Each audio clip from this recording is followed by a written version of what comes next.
Hello students. Guest paper second आज मैंने upload कर दिया है 12th क्लास के लिए। जो भी जेके बोस के स्टूडेंट्स हैं जो 2024 में एग्ज़ाम देने वाले हैं इस साल, फर्स्ट पेपर मैंने पहले अपलोड कर दिया है। तो देखिए, क्वेश्चन पेपर देख लीजिए, आप नोट कर लीजिए या फिर स्क्रीनशॉट ले लीजिए। सेक्शन ए, इसमें ऑब्जेक्टिव क्वेश्चंस हैं, क्वेश्चन नंबर 1, और इसमें होंगे करीब 1 to 10, 10 क्वेश्चंस। ठीक है, तो आप नोट कर लो, स्क्रीनशॉट ले लो, क्योंकि अभी मैं इस क्वेश्चंस को सॉल्व भी करूंगा। 1 to 5 इसमें है, 1 to 6 क्वेश्चन नंबर 1 का फर्स्ट से 6th पार्ट तक। फिर आ जाओ नेक्स्ट पेज पे, क्वेश्चन नंबर 7, 8, 9 एंड 10। फिर सेक्शन बी स्टार्ट हो जाता है। इसे मैं दूसरे पेज पे दिखा रहा हूँ आपको।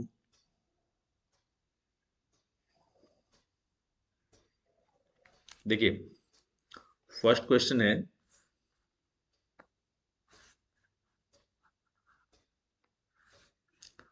First question, a transformation, the transformation ratio of a step up transformer is।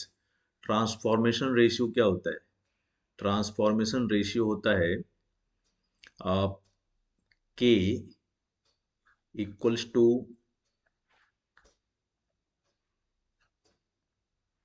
number of turns in secondary winding upon number of turns in primary winding. और आप जानते हो कि स्टेप अप ट्रांसफॉर्मर में सेकेंडरी टर्न्स ज्यादा होता है step up transformer में।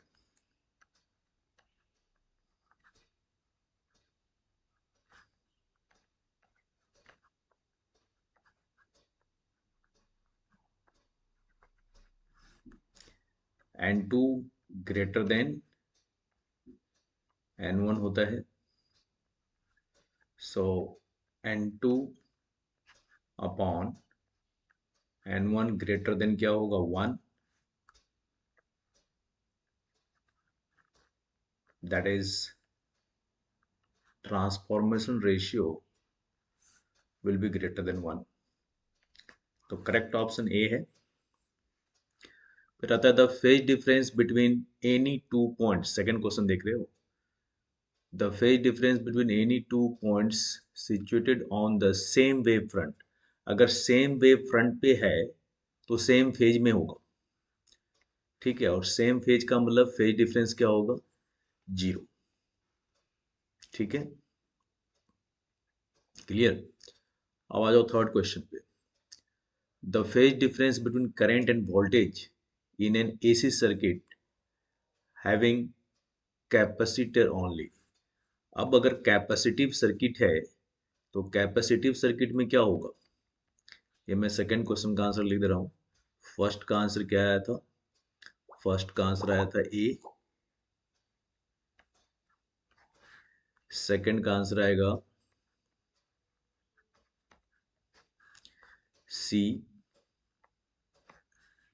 क्वेश्चन नंबर 3, आपको पता है कि कैपेसिटिव सर्किट में voltage lags behind the current होता है। मतलब करंट लीड करेगा वोल्टेज को कितने एंगल से? पाई/2 से, मतलब 90 डिग्री से। तो थर्ड का आंसर होगा B, 90 degree. A person standing in front of a mirror finds his image larger than himself. This implies that the mirror is। देखो, कन्वेक्स तो हो नहीं सकता, कन्वेक्स मिरर जो है डिमिनिश्ड इमेज बनाता है। ठीक है, पैराबोलिक नहीं होगा, प्लेन मिरर में इक्वल इमेज बनता है। और कनकेव कनकेव इमेज बनाता है।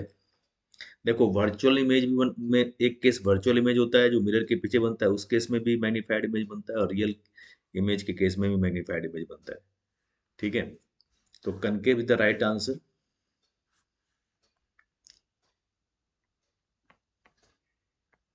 तो फोर्थ का आंसर आ गया D. Next, N type semiconductor is obtained by adding impurity to pure semiconductor. ठीक है, N type semiconductor is obtained by adding impurity to pure semiconductor. तो वो impurity क्या होता है? ट्राइवेलेंट होगा, टेट्रावेलेंट होगा, पेंटावेलेंट होगा। तो इसमें क्या होगा? पेंटावेलेंट। तो ऑप्शन सी। समझ में आ गया ना पेंटावेलेंट? क्योंकि इसमें एक्स्ट्रा इलेक्ट्रॉन होगा, एक्सेस ऑफ इलेक्ट्रॉन्स की वजह से नेगेटिव चार्ज कैरियर ज़्यादा होगा।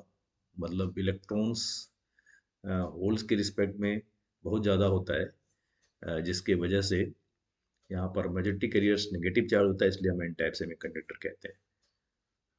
Question number 7, the magnitude of elementary charges. तो पता ही है, इलेक्ट्रॉन जो है, इलेक्ट्रॉन पे जो चार्ज होता है उसी को हम एलिमेंट्री चार्ज कहते हैं। और कितना होता है? -1.6 इंटू 10⁻⁻19 कूलम। लेकिन आपको बोला गया है मैग्नीट्यूड। क्या बोला गया है? Magnitude of elementary charge. तो ये हो जाएगा 1.6 इंटू 10⁻⁻19 कूलम। तो सिक्स क्वेश्चन का सही आंसर होगा ऑप्शन बी। नेक्स्ट आ जाइए। The frequency of household supply of AC in India. ये आप याद कर लें, 50 हर्ज होता है। सेवंथ आंसर सी, 50 हर्ज। The resistance of a wire is R. If the length of the wire is doubled, then its resistance will be। देखो वायर का रेजिस्टेंस कितना दिया है? R दिया है। कर अगर लेंथ डबल कर देंगे तो बताओ कितना हो जाएगा रेजिस्टेंस लेंथ डबल करने के बाद? तो इसका आंसर होगा ए। देखो फॉर्मूला होता है R2 equal to N square R1। अब लेंथ डबल कर दिया, मतलब एन की वैल्यू क्या है? 2। अगर लेंथ एन टाइम्स कर दोगे ना तो resistance N square times increase कर जाता है। तो रेजिस्टेंस यहाँ पे हो जाएगा 2 square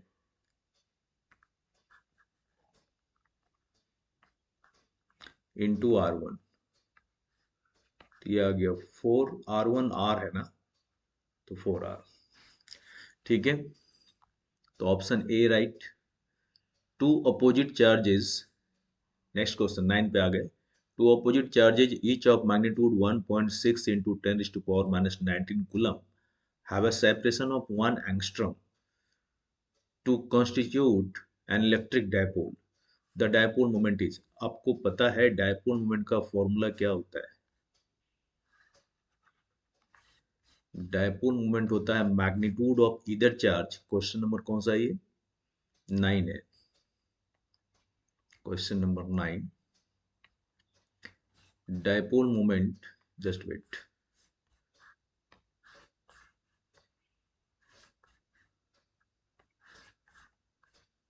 question number 9, dipole moment होता है magnitude of either charge into dipole length. Dipole length हम रिप्रेजेंट करने के लिए 2a यूज करते हैं, और यहाँ पे चार्ज दिया है 1.6 into 10⁻⁻19 coulomb into 1 angstrom. 1 angstrom dipole length है, 1 एंगस्ट्रॉम का मतलब 10⁻⁻10 मीटर। तो ये आ गया 1.6 इंटू 10⁻⁻29 कूलम मीटर। ठीक है, तो करेक्ट आंसर हो गया C. C is the right answer.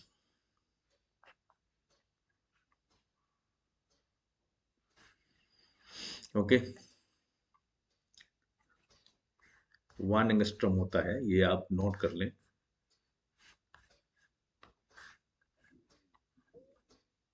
One angstrom equals to 10⁻⁻10 metre.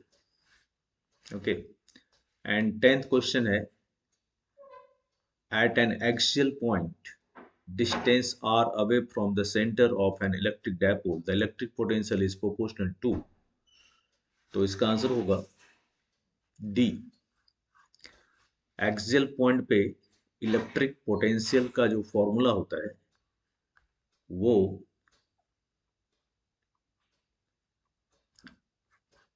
पहले मैं आंसर लिख दे रहा हूं, इसका आंसर होगा डी।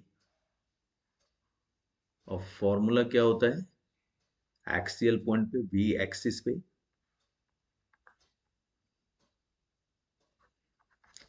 ये होता है के का वैल्यू क्या होता है 1/4πε0 के पी अपॉन आर स्क्वायर।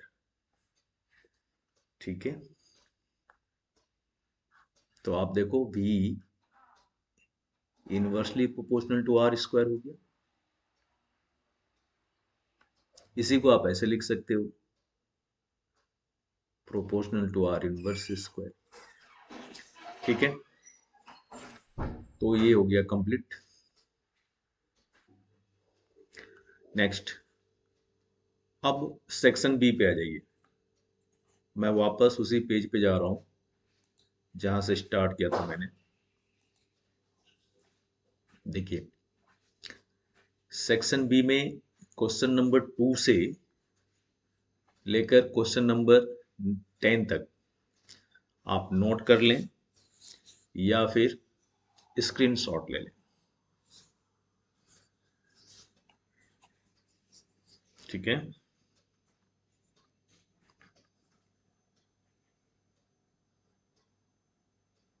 सारे थियोरेटिकल क्वेश्चन है, इसमें एक न्यूमेरिकल भी है। Calculate the wavelength associated with a photon of energy 1.98 10⁻⁻20 joule.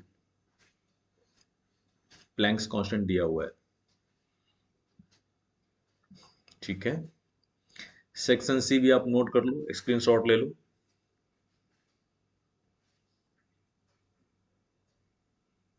ठीक है, क्वेश्चन नंबर 11 से 19 तक 3 मार्क्स इच क्वेश्चन। न्यूमेरिकल मैं सारे सॉल्व कर दूंगा, थ्योरेटिकल क्वेश्चन आप खुद करेंगे।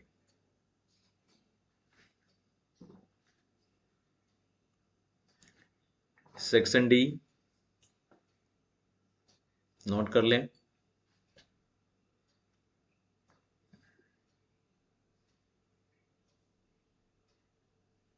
Section D 5 marks each question, इसमें 3 क्वेश्चन आपको करने होते हैं।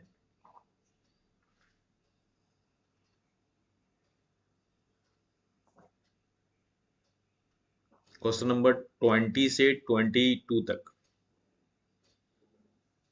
ओके, तो पेपर कंप्लीट हो गया।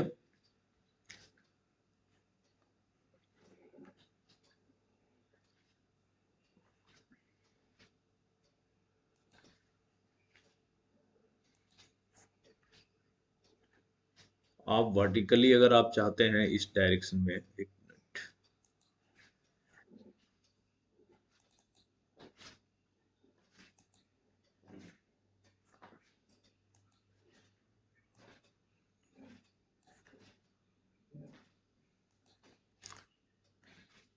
आप पेपर यहां से भी कर सकते हो। नेक्स्ट वीडियो में मैं सारा पेपर सॉल्व कर दूंगा, ठीक है। जितने भी न्यूमेरिकल टाइप क्वेश्चंस हैं वो सारा सॉल्व कर दूंगा। ओके। बहुत बहुत बहुत इंपॉर्टेंट क्वेश्चंस हैं ये सारे, आप ये कंप्लीट करते जाओ। आज मैंने दूसरा पेपर डाल दिया है, फर्स्ट पेपर आप कर चुके होगे। आप 100% क्वेश्चंस कर सकते हो एग्जाम में, ठीक है।